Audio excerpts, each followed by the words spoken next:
Pada kegiatan siang hari ini kita melaksanakan konferensi pers release terkait pengungkapan kasus oleh jajaran Satreskrim Polres Metro Tangerang Kota, yaitu kasus dugaan pembunuhan pasal 338 KUHP dilapis dengan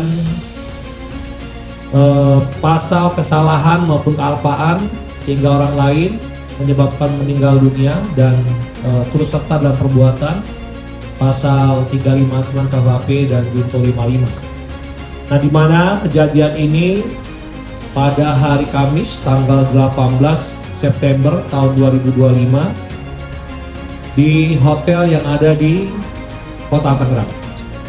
Bermula dari informasi Rumah Sakit RSUD Tangerang, ada sesosok mayat perempuan dengan inisial AN dalam keadaan sudah meninggal dunia.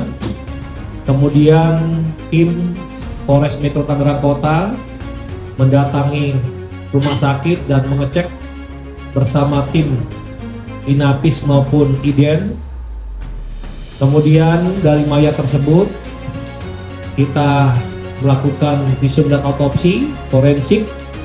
Kemudian kita susuri bahwa dari hasil penyelidikan bahwa mayat tersebut adalah korban dugaan 338 pembunuhan dan atau 359 kesalahan kealpaan menyebabkan meninggal dunia.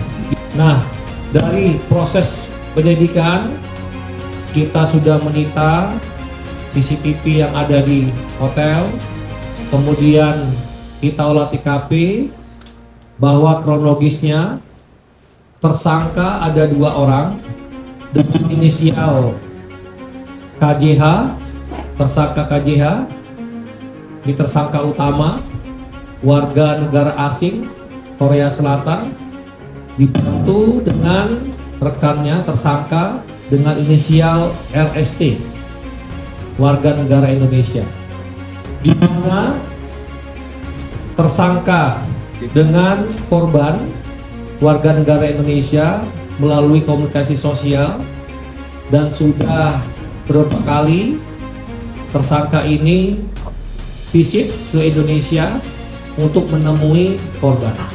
Korban dibawa oleh 2 orang tersangka ini di sebuah tempat hiburan. Di sebuah tempat hiburan di daerah Jakarta Utara. Nah, di mana di tempat hiburan tersebut yang membooking tempat hiburan maupun hotel itu adalah tersangka RST. Sekaligus di tempat hiburan tersebut yang memesan bahan-bahan obat narkotika identifikasi adalah tersangka RST.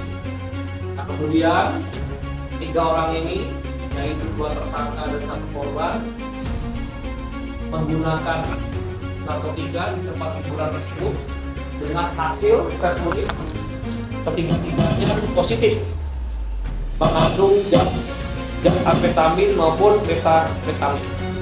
Jadi 3-tiganya positif menggunakan narkotika jenis ekstasi. Subuh dini hari tanggal 19-nya mereka bubar dari tempat hiburan, kemudian tersangka negara asing Korea Selatan KJH bersama korban kembali ke hotel. Nah, di situ terlihat bahwa hasil penyelidikan kondisi korban AN sudah sempoyongan, sudah gemetaran dan terlihat tidak sanggup lagi berjalan. Dalam kondisi tersebut kita lihat dan kita analisa bahwa korban secara terpaksa digotong oleh tersangka untuk masuk ke hotel. Kemudian dari proses pendidikan, tersangka memberikan penjelasan bahwa korban sudah merasa kesakitan, sudah merasa tidak nyaman lagi. Namun disinilah kelalaian maupun ada unsur kesengajaan dari tersangka KJH membuat korban meninggal dunia di TKP Kamar Hotel. Nah, dalam proses penyidikan kita melaksanakan visum dan otopsi. Hasil dari forensik kedokteran kepolisian bahwa di tubuh korban ada luka-luka atau mengalami kemerah-merahan maupun luka lebam kemar akibat kekerasan benda tumpul, baik itu di punggung lengan kiri, punggung kaki kiri maupun punggung kaki kanan. Kemudian terdapat juga hasil pemeriksaan histopatologi forensik bahwa ada terlihat kuat adanya gelembung atau tonjolan di leher yang kita namakan penyakit gondok atau hipertiroid, di mana ini menurut keterangan warga korban juga bahwa korban selama ini hasil keterangan korban juga berpenyakit gondok hipertiroid. Nah, ini dalam proses penyidikan sampai saat ini.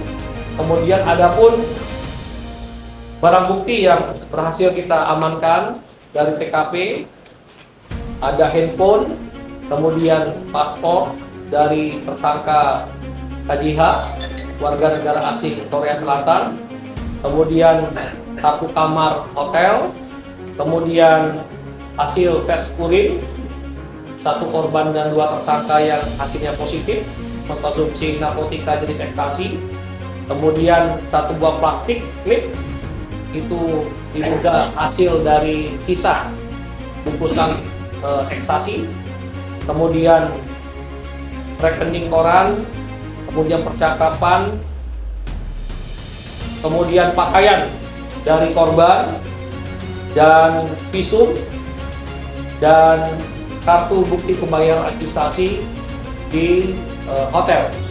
Dari 2 tersangka ini, baik itu KJH maupun RSD, kita kenakan dengan pasal berlapis, pasal 338 KUHP, kemudian 35 dan atau 359 KUHP, junto 55 KUHP dengan ancaman 15 tahun penjara. Ini saja.